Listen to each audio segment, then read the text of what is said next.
야고보서는 이 교회사 역사 전체 놓고 보면 야고보서는 별로 인정을 안 해준 책입니다. 이 야고보서는 야고보가 쓴 서신인데요. 이 서신 중에서 여러 서신들이 있습니다. 무슨 목회 서신 또는 공동 서신, 일반 서신 이런 게 있는데 이게 일반 서신, 공동 서신에 속해 있는 이 야고보서는 야고보가 썼는데요. 이 야고보라는 인물이 세 사람이 있어요. 알페의 아들 요한의 형제 야고보가 있어요. 이 야고보는 주 44년도에 순교를 당했습니다. 이 순교를 당했기 때문에 야고보서를 쓰기에 저자로서는 너무 일찍 순교한 거예요. 이분은 아닙니다. 그렇게 하고요. 죄송합니다. 세베대의 아들. 그 다음 둘째는 알페의 아들 야고보인데요. 이 야고보의 별명은 작은 야고보. 작은 야고보예요. 별로 이렇게 튀어나지 않은 인물이었습니다. 그래서 이분도 알페의 아들 야고보도 이 저자가 아니고, 세 번째 가장 유력한 인물로서 우리가 이 저자라고 하는 야고보는 바로 예수님이 탄생하신 후 요셉과 마리아로서 태어난 야고보, 그러니까 예수님의 동생 야고보. 그가 예루살렘 교회의 기둥과 같은 일꾼으로 리더를 발휘했던 그 야고보가 바로 이 야고보서의 저자라는 거예요. 자, 이런 것을 고려해 보면 이 야고보가 예수님의 동생이라고 할 때, 내가 만약에 야고보였다면, 예수님의 동생이었다고 하면 나는 어떨까? 오늘 이 야고보가 야고보 서신을 쓰면서 형제들아 많이 하는데 15번을 얘기합니다. 야고보서에서.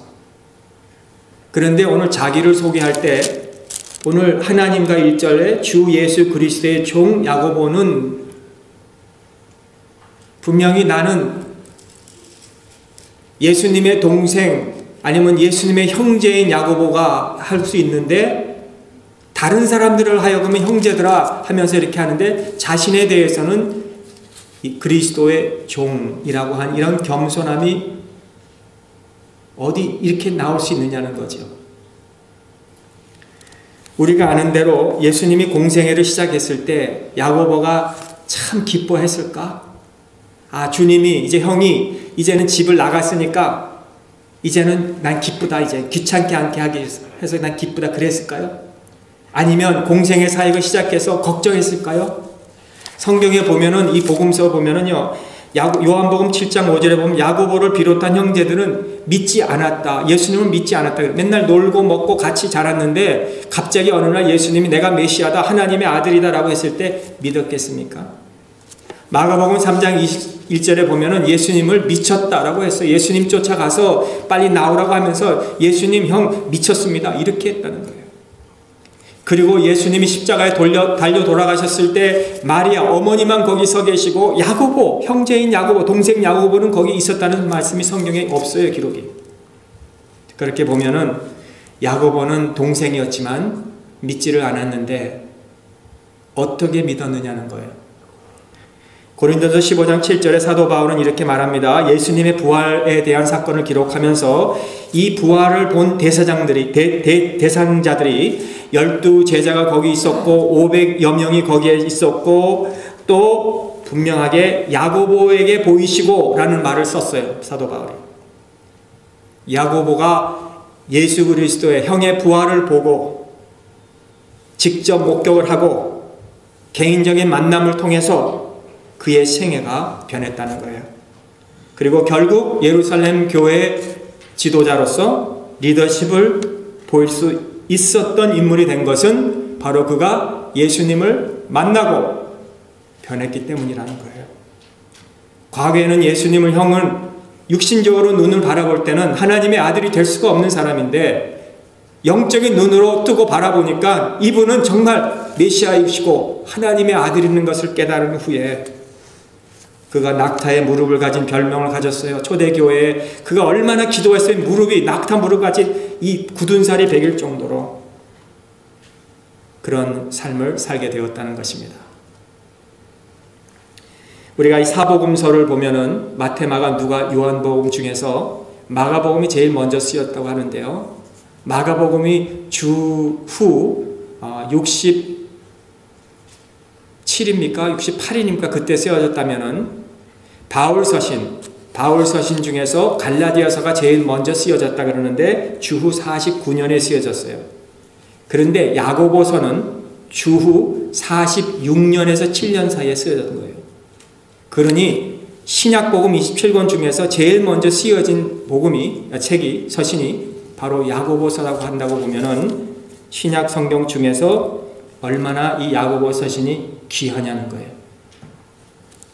교회의 뿌리나 마찬가지입니다. 그러므로 야고보서를 쓰면서 가치가 있고 또 우리에게는 귀중한 교훈이 담겨 있는 줄을 믿어야 한다는 거죠. 우리가 잘 아는 유대 이스라엘 역사에 공의회가 참 많이 있었어요. 카운슬들이 참 많이 모였습니다. 니케아 공의회, 무슨 콘스탄티노플 공의회, 또는 무슨 칼케돈 공의회, 이런 모든 공의회가 있었는데요. 몇 번 그렇게 열리면서 무엇을 했느냐? 우선 교리를 정확히 정해놨지만요. 그때 당시에 이방인에게 복음을 널리 전할 수 있도록 문을 활짝 열어놓은 계기가 되었습니다. 이런 공의회를 통해서. 그때에 가장 큰 역할을 했던, 공의회 때 가장 큰 역할을 했던 자가 우리는 야고보라고 우리는 볼 수 있다는 것입니다. 어떻게 해서 그렇게 됐다고요? 예수님을 직접 만나서. 사랑하는 우리 평강성도 여러분, 우리가요 주님을 만나지 않으면 변화가 없어요. 이 마르틴 루터가 야고보서를 지푸라기 서신이라고 그랬어요. 이 정경을 정할 때, 이 신구약 66권에 들어오는 정경을 정할 때 이 마르틴 루터가 얼마나 큰 인물입니까? 교회 1517년부터 이 종교 개혁을 해서 이 위튼버그 그 대성당의 문에다가 95개항의 그 편지를 붙여놓으면서 이렇게 해서 이거는 아닙니다라고 한 것을 적어놨을 때, 이런 종교 개혁 마르틴 루터가, 오늘 우리가 이 오직 믿음이라는 이 슬로건도 마르틴 루터가 한 건데요. 사도 바울의 교리를 강조하면서 지금 이 야고보서는 별로 중요한 교리가 없다 여기에 라고 하면서 이거는 그냥 지푸라기 복음이라 서신이라 그렇게 할 정도로 그렇게 했는데요. 사실 사도 바울이 오직 믿음으로 출발한 것과 야고보가 믿음은 행함이 있어야 된다는 이것도 다른 쪽에서 출발한 것이지만 결론은 같은 것을 우리에게 보여주고 있다는 것을, 물론 마르틴 루터로 제가 무슨 잘못했다 그런 건 아니지만 우리가 알아야 된다는 거예요.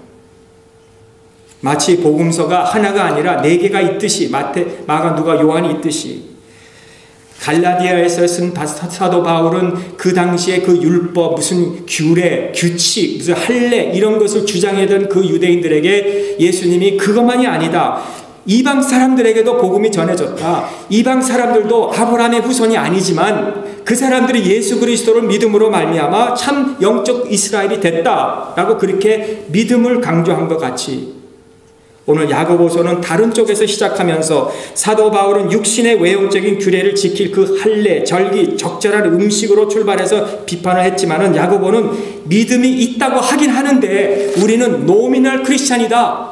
우리는 이름만 가진 크리스찬이다. 행함이 없는 크리스찬이다.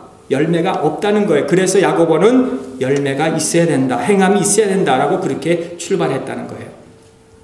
사랑하는 성도 여러분, 우리가 신앙생활에 껍질만 있으면 안 된다는 거예요. 알맹이가 있어야 된다. 알맹이. 과연 살아있는 믿음, 그 믿음이 무엇인가? 그 믿음이 진실하다면 그 진실한 믿음이 무엇인가? 하나님께서 교만한 자를 물리치시고 겸손한 자에게 은혜를 주신다 그랬는데 그 겸손함이 무엇인가? 우리가 그 믿음을 가지고 우리 자신을 보라는 거예요. 내 안에 정말 믿음이 있는가? 알맹이 신자인가? 껍데기 신자가 아닌가? 그래서 야고보서를 신약의 잠언서라. 이 잠언은 지난주에도 말씀드렸지만 잠깐 이 지혜서입니다. 지혜서. 지혜는 하나님을 경외한다 그랬죠. 하나님을 귀하게 여기시고 나를 낮춘 자리에 놓는 것이고, 오늘 3장 17절에 보면 오직 위로부터 난 지혜는 첫째 성결이요, 그 다음에 화평이요, 관용이요, 양순이요, 긍휼이요, 선한 열매요, 편벽과 거짓이 없다. 그렇게 말씀했어요. 이것은 바로 우리가 진정한 믿음은 성령의 열매로 증거되듯이 오늘 야고보는 이러한 것을 우리에게 말씀해 줍니다. 오늘 우리가 이런 믿음을 가지기 위해서 첫째로 우리에게 2절에 보시면 여러 가지 시련이 있다는 거예요. 시험. 형제들아 너희가 여러 가지 시험을 만나거든 온전히 기쁘게 여기라. 요 여기라는 명령형입니다. 여러분 시험은 우리에게 다 있어요. 굴곡도 있고, 그런데 시험을 참는 자가 복이 있습니다. 우리가 시험을 참아야 돼요. 이것에 옳다 인정하심을 받은 후에 주께서 자기를 사랑하신 자들에게 약속하신 생명의 면류관을 얻을 것임이라고 12절에 그렇게 말씀했습니다. 무엇을? 시험을 받을 때 시험을 잘 인내해서 옳다 인정함을 받는 자에게. 어린이들은 어린이들에게 당하는 시험이 있어요. 우리 어른들은 장년들에게 당하는 시험들이 있어요. 그리고 어르신들은 어르신들이 당하는 시험이 다 있어요. 그러나 이런 시험을 우리가 온전히 기쁘게 여기고 시험을 잘 우리가 극복하면 그 인내하는 자에게 하나님이 면류관으로 상을 주신다는 거예요. 이 시험은 테스팅이에요. 또 트라이얼도 될 수 있어요. 시련. 테스트건 트라이얼이건 이 단어가 똑같은 단어를 사용하는데 여기서 하나님께서 주시는 테스트가 있고 마귀가 주는 시험이 있는 거예요. 시련이. 그런데 영어로 보니까 Consider a pure joy, my brothers, whenever. 우리가 시험을 만날 때, 만약에 시험을 만날 때 기쁘게 여기라 그러지 않고 언제든지 시험을 만날 때 기뻐하라 그렇게 말씀했어요. 그 말은 우리가 시험이 항상 있는 거예요. 항상. 내가 살아있는 동안에 우리는 피할 수 없는 게 하나 있습니다. 내가 지식이 많이 공부를 해도, 지식이 없어도, 내가 재물을 많이 가져도, 부해도, 가난해도, 내가 명예가 있어도 없어도 우리 모두에게는 다 시련이 있는 거예요. 내가 직분을 받아도 안 받아도 우리는 다 시험이 있는 거예요. 그러나 예수님께서 그때그때마다 우리를 버리지도 아니하시고 떠나지도 아니하시고 그렇게 말씀했어요. 우리가 시련을 당할 때 주님이 우리와 함께 하시는 거예요. 그래서 그 시험을 우리가 이길 수 있도록 우리에게 믿음을 주신다는 거예요. 감당할 시험밖에는 주님이 허락해 주시지 않는다 그랬어요. 만약에 우리가 그 시험을 당할 때 감당할 수 없으면 노력했는데 우리 주님은 우리에게 피할 길을 주신다고 그렇게 말씀했습니다. 그러므로 여러 가지 시험이 있을 때 우리는 기쁘게 여기라 그랬어요. 우리 삶의 여러 가지 시련을 잘 당하는 사람이 사실 지혜로운 사람입니다. 이 자녀들이 아프면서 성장하잖아요. 아픔을 통해서 자라는 거예요. 이 인내, 우리가 시련을 당할 때 인내라고 하는 것은 그저 이를 꽉 물고 한번 이거 그냥 내가 이겨보겠다는 그런 인내가 아니라 우리 타락한 근성, 옛사람, 욕심에 끌려가지 않도록 계속해서 자기 자신을 하나님 앞에 내놓고 그 시련에 우리를 쳐서라도 복종시키는 게 바로 인내예요. 시련을 이기는 인내. 우리가 시련 조금 당할 때 하나님을 저주하고 하나님 왜 이러십니까? 라고 이렇게 우리가 의심하고 사람들을 원망하고 환경을 원망한다면 우리는 시험을 통과할 수가 없는 겁니다. 반면에 우리 자신을 낮추고 하나님 이런 가운데서 은혜를 주세요. 내가 어떻게 이길 수 있도록 이 시련을 잘 넘어가게 해주세요. 그 인내하는 사람이 바로 우리 인격으로는 성장하게 된다는 거예요. 그래서 지혜를 배우는 겁니다. 지혜. 지혜라는 것은 순간적으로 얻어지는 게 아닙니다. 이런 과정을 통과해서 기뻐하면서 온전히 기뻐하면서 그 다음에 오늘 3절에 인내하면서 그 다음에 우리를 온전케 해주시는 때 우리 지혜가 생기게 되는 거예요. 지혜는 내 자신을 깨닫고 그 다음에 하나님을 알게 되는 거예요. 지혜가 없는 사람은 내 자신을 깨닫지 못하는 자예요. 우리 청교도들이 그 신학 속에서 보면은 깊이 하나님 앞에 자신들을 내어놨어요. 우리 개혁신학도 그런 쪽에서 온 거 아닙니까? 청교도의 흐름에서. 그들이 어떻게 했습니까? 자신들을 늘 바라봤어요. 말씀을 들으면서 집에도 가면서 그 말씀을 서로 나누면서 서로 의논하면서 오늘 배운 말씀이 뭐냐 자녀들에게 물어보면서 늘 그 말씀을 자기 자신들에게 비추어서 자신들을 바라보니까 너무 검은 거예요. 너무 캄캄한 거예요. 아니. 그래서 그 자신들을 퓨어하기 위해서 퓨리탄이 된 거 아닙니까? 청교도. 청결하게 우리가 살아야 된다. 개혁은 뭡니까? 우리 자신을 늘마다 개혁해서 우리가 하나님 앞에서 바로 살아야 된다. 그 자신을 바라보면서 개혁한 거예요. 그게 개혁주의 신앙입니다. 근데 우리는 자신을 바라보지 못해요. 환경을 탓해요. 사람이 잘못했다 그래요. 그러나 그렇게 해서 우리가 지혜를 얻지 못하고 그렇게 해서 우리가 성장할 수가 없는 거죠. 그러므로 우리는 시련 속에서 인내를 통해서 내 자신을 들여봄을 통해서 우리가 자라고 온전해지고 성숙해지는 것에 대해서 우리가 기뻐할 수 있기를 주님의 이름으로 축원합니다. 변화가 된다는 것은 새해가 와서 2019년 1월 1일이 와서 변화가 되는 게 절대 아니에요. 또 내가 레졸루션 해서 하나님 난 요번 이러한 한 해는 이렇게 내가 살기로 내가 결단하겠습니다 해서 결단해서 되는 것도 아니에요. 하나님이 은혜를 주셔야 돼요. 하나님이 은혜를 주셔야 우리가 믿음으로 성장할 수가 있는 거예요. 지혜를 주셔야 돼요. 끊임없는 우리 유혹이 있어요. 우리에게. 우리 삶에게 유혹이 누구에나 다 있습니다.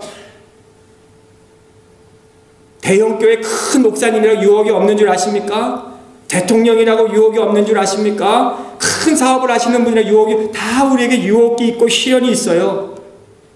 우리가 그런 자리에 올라가 보면은 끊임없이 맞이하는 그런 유혹들, 자꾸만 우리 영광을 구하려고 하는 그런 것들, 그리고 다른 사람을 자꾸 핑계로 돌리고 원망을 돌리는 것들, 결국은 하나님이 잘못한 것입니다. 결국은 사람들이 잘못입니다. 결국은 이 환경 때문입니다라고 하는 그런 유혹들, 그 유혹들 따라가면 우리는 기뻐할 수도 없고 인내할 수도 없고 성장할 수도 없는 거예요.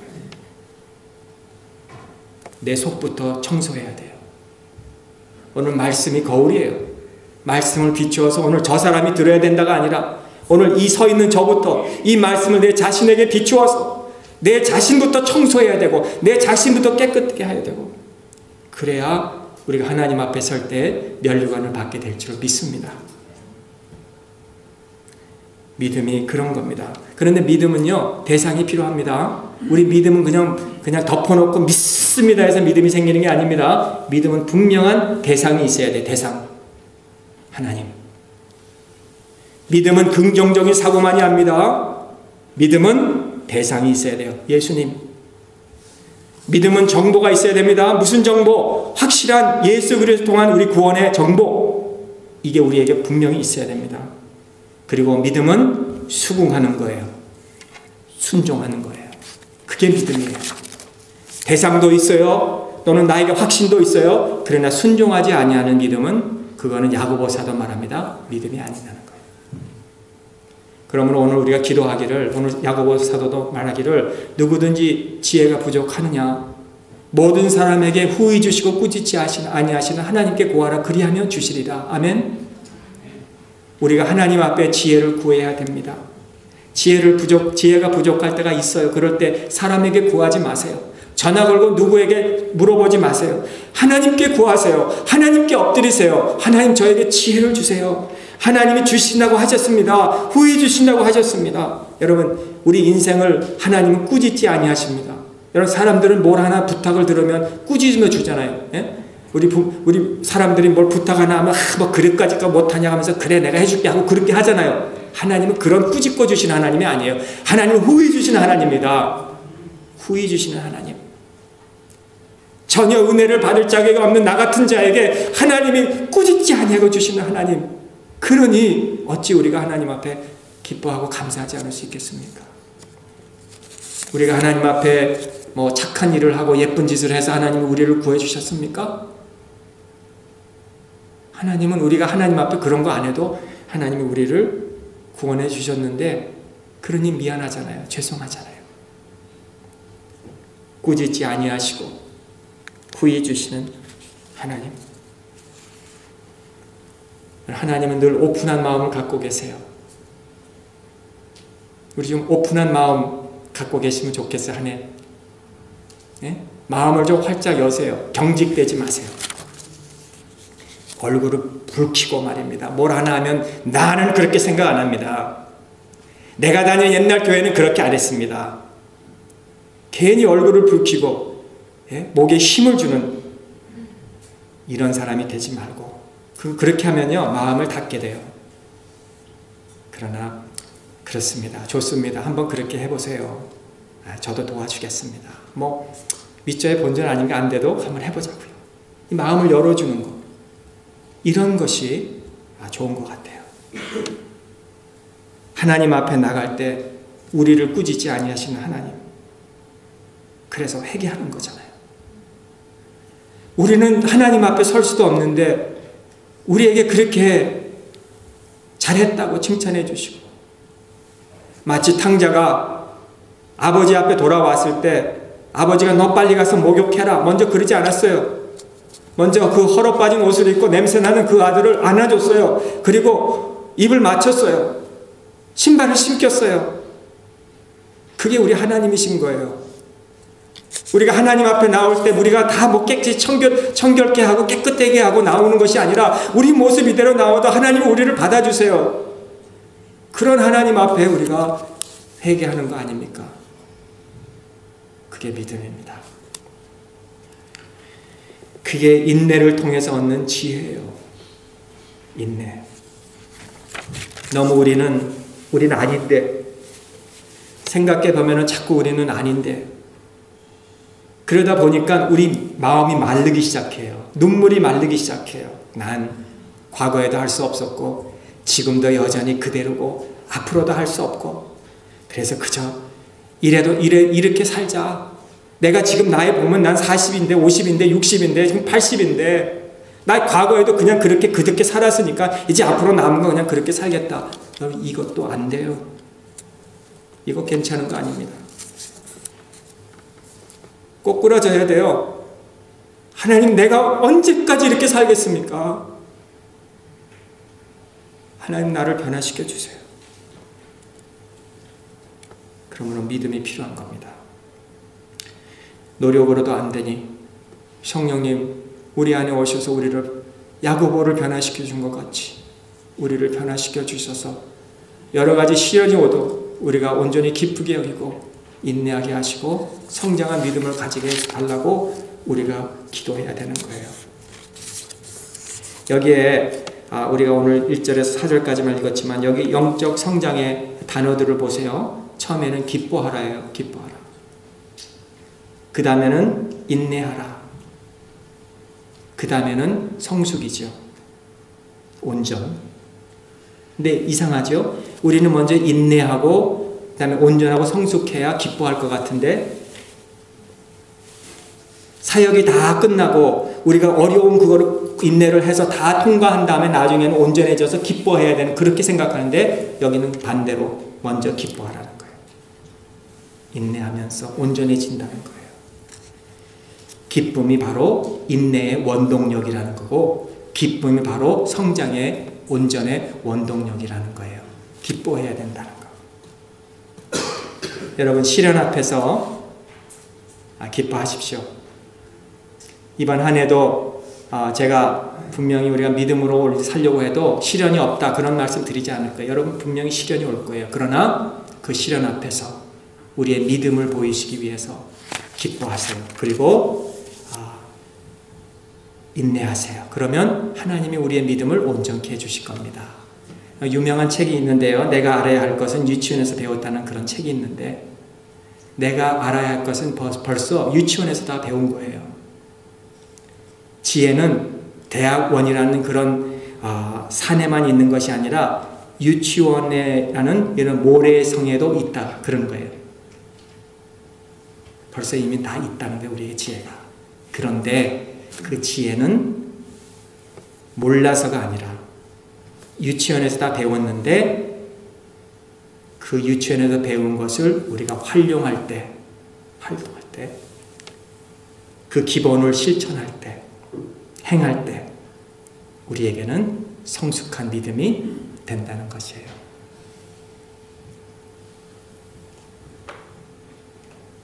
제가 뭐 여러분들에게 이 말씀 드린 것보다 저에게 말씀이 오는 것 같아요. 난 이렇게 목사가 된 지 지금 수십 년 됐는데도 아직도 이 꼴밖에 안 되니. 배우기는 많이 배운 것 같은데 아직도 내 마음은 이러니. 하나님 어쩌면 좋겠습니까?